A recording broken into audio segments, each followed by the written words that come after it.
તળાજા ખાતે સાહેબબાગ ગ્રુપ આયોજિત શ્રી રામકથામાં પૂર્વ રાષ્ટ્રીય ઉપાધ્યક્ષ ભારતીય જનતા પાર્ટી અને પૂર્વ સાંસદ શ્રીમતી ભારતીબેન શિયાળે કથા શ્રવણ કરી હતી. તેમજ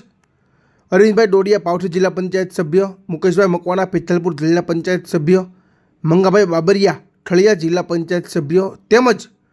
સોલંકી મંગાભાઈ પૂર્વ પ્રમુખ શ્રી તાલુકા પંચાયત તેમજ Bhimjibhai Pandya marketing yard chairman તેમજ